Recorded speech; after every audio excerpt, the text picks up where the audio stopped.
ప్రభు యేసుక్రీస్తు నామములో మీ అందరికీ శుభములు. పాస్కా ఆయత్తకాలపు 3వ ఆదివారము. ఉన్నవాడు నన్ను మీ కడకు పంపెను అని ఇశ్రాయేలీయులతో చెప్పుము. మొదటి పట్టణము నిర్గమాకాండము 3వ అధ్యాయము 1వ వచనము నుండి 8వ వచనం వరకు మరియు 13వ వచనము నుండి 15వ వచనం వరకు. ఆ దినములలో మోషే తన మామయు మిద్యాను పురోహితుడును అయిన ఇత్రో మందలను మేపుచుండెను. అతడు అవతలకు మందలను తోలుకొని పోయి దేవుని కొండ హోరేబు వద్దకు వచ్చెను. అక్కడ ఒక పొదనడిమి నుండి వెలువడు నిప్పుమంట రూపమున యావే దూత అతనికి సాక్షాత్కరించెను. మోషే కన్నులెత్తి చూచెను. పొద మండుచుండెను, కానీ అది కాలిపోవుటలేదు. అంతటా మోషే, నేను దగ్గరకు వెళ్ళి ఈ విచిత్ర దృశ్యమును చూడవలెను, పొద ఏల కాలిపోవుటలేదో తెలుసుకొనవలెను అని తలంచెను. అట్లు పొదను పరిశీలించుటకై ముందునకు వచ్చుచున్న మోషేను చూచి యావే పొద నడిమి నుండి మోషే మోషే అని పిలిచెను. అతడు చిత్తము ప్రభు అనెను. దేవుడు, దగ్గరకు రాకుము, నీ చెప్పులు విడువుము, నీవు నిలుచున్న చోటు పవిత్ర భూమి సుమా. నేను మీ తండ్రి దేవుడను, అబ్రహాము దేవుడను, ఈసాకు దేవుడను, యాకోబు దేవుడను అనెను. మోషే దేవుని చూచుటకు భయపడి ముఖము కప్పుకొనెను.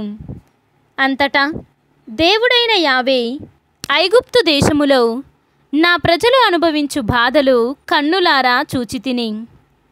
దాసాధ్యక్షుల బారి నుండి విడిపింపుమని వారు చేసిన మనవిని వింటిని. వారు పడుపాట్లు గుర్తించితిని. ఐగుప్తు దేశీయుల ఇనుప పిడికిళ్ళ నుండి వారిని విడిపించుటకై క్రిందికి దిగివచ్చి తిని. వారిని ఆ దేశము నుండి భాగ్యవంతమైన సువిశాలమైన పాలు తేనెలు జాలువారుదైన కననీయులు, హిత్తీయులు, అమోరీయులు, పెరిస్సీయులు, హివ్వీయులు, యోబిసీయులకు నిలయమై ఉన్న దేశమునకు చేర్చుదును. అప్పుడు మోషే దేవునితో, అయినచో నేను ఇశ్రాయేలీయుల వద్దకెళ్ళి మీ పితరుల దేవుడు నన్ను మీ కడకు పంపెనను చెప్పవలెను గదా. అప్పుడు వారు ఆ దేవుని పేరేమి అని అడిగినచో నేనేమి చెప్పవలేను అనెను. మరియు దేవుడు మోషేతో, నేను ఉన్నవాడను అనెను.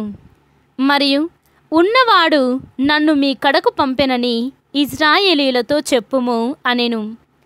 ఇంకను దేవుడు మోషేతో, ఇశ్రాయేలీయులతో నీవిట్లు చెప్పవలెను, మీ పితరుల దేవుడు అబ్రహాము, ఈసాకు, యాకోబుల దేవుడైన యావే నన్ను మీ దగ్గరకు పంపెను. సర్వకాలమందు నాకదియే పేరు. ఇక ముందు తరములు నన్ను ఈ పేరుతోనే పిలుతురు. ఇది ప్రభువాక్కు. సర్వేశ్వరునికి వందనములు. భక్తి కీర్తన. ప్రభువు కరుణామయుడు, దయాపూరితుడు. మనకు హెచ్చరికగా ఉండుటకు మోషే ప్రజలకు సంభవించి ఉన్నవన్నీయు వ్రాయబడినవి.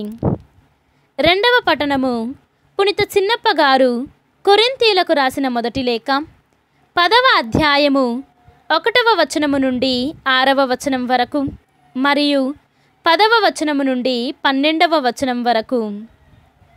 సోదరులారా, మన పూర్వులకు ఏమి సంభవించినదో మీరు తెలుసుకొనవలయునని నా కోరిక. వారందరూ మేఘము క్రింద ఉండిరి, సముద్రమును దాటి సురక్షితముగా ఆవలకు చేరిరి. వారు మేఘమునందు సముద్రమునందు మోషే సహవాసములోనికి బప్తిస్మమును పొందితిరి. అందరూ ఆధ్యాత్మికమగు ఒకే భోజనమును పుచ్చుకొనిరి. అందరూ ఆధ్యాత్మికమగు ఒకే పానీయమును త్రాగిరి. ఏలన వారు తమతో వెడలిన ఆధ్యాత్మిక మగుశిల నుండి దాహమును తీర్చుకొనిరి. ఆ శిల క్రీస్తే. అయినప్పటికీ వారిలో పెక్కుమందిని గూర్చి దేవుడు సంతోషింపలేదు. కనుక వారి ప్రేతములు ఎడారి యందు చెల్లాచెదురు చేయబడినవి. కావున వారి వలె మనము చెడును ఆశింపకుండుటకు ఈ విషయములు మనకు హెచ్చరికగా ఉన్నవి. వారిలో కొందరి వలె మనము సనుగుకొనరాదు. వారిలో కొందరు సంధిగా వినాశకర్తచే నాశనము చేయబడిరి. దృష్టాంతములుగా ఉండుటకే వారికి ఇవి అన్నీయు సంభవించినవి. యుగాంతపు చిట్ట చివరి రోజులలో జీవించుచున్న మనకు హెచ్చరికగా ఉండుటకే ఇవి అన్నీయు రాయబడినవి. కనుక తాను చక్కగా నిలబడితనని భావించు వ్యక్తి పడిపోకుండునట్లు జాగ్రత్తగా ఉండవలెను. ఇది ప్రభువాక్కు. సర్వేశ్వరునికి వందనములు. ఈనాటి సువిశేషము పునీత లూకా గారు వ్రాసిన సువిశేషము 13వ అధ్యాయము 1వ వచనము నుండి 9వ వచనము వరకు. ఆ సమయమున కొందరు బలులు సమర్పించునప్పుడు పిలాతు గలిలయ దేశీయులను చంపిన విషయమును యేసుతో చెప్పిరి. అందుకు యేసు, అట్లు చంపబడిన ఈ గలిలయ వాసులు తక్కిన గలిలయ వాసుల కంటే ఎక్కువ పాపులని మీరు తలంచుచున్నారా? కాదు, హృదయ పరివర్తన చెందనిచో మీరు అందరూ అట్లే నాశనమగుదురని మీతో చెప్పుచున్నాను. సిలోయాము బురుజు కూలి దాని క్రింద పడి మరణించిన 18 మంది తక్కిన యెరూషలేము నివాసుల కంటే ఎక్కువ అపరాధులని ఎంచుచున్నారా? కాదు, హృదయ పరివర్తన చెందనిచో అందరూ అట్లే నాశనమగుదురని మీతో చెప్పుచున్నాను అని పలికెను. పిమ్మట యేసు ఈ ఉపమానమును చెప్పెను. ఒకడు తన ద్రాక్ష తోటలు అంజూరపు చెట్టు నాటించెను. అతడు ఆ చెట్టు పండ్ల కొరకు చూచెను, కాని అతనికి ఏమీయూ దొరకలేదు. అప్పుడు అతడు తోటమాలితో, ఇదిగో, నేను 3 ఏండ్ల నుండి ఈ అంజూరపు చెట్టు పండ్లు కొరకు వచ్చుచున్నాను, కాని నాకు ఏమీయూ దొరకలేదు. దీనిని నరికివేయుము, ఇది వృధాగా భూమిని ఆక్రమించుట ఎందుకు అనెను. అందుకు తోటమాలి, అయ్యా, ఇంకొక 7 ఓపిక పట్టుడు. నేను దీని చుట్టూ పాదు చేసి ఎరువు వేసెదను.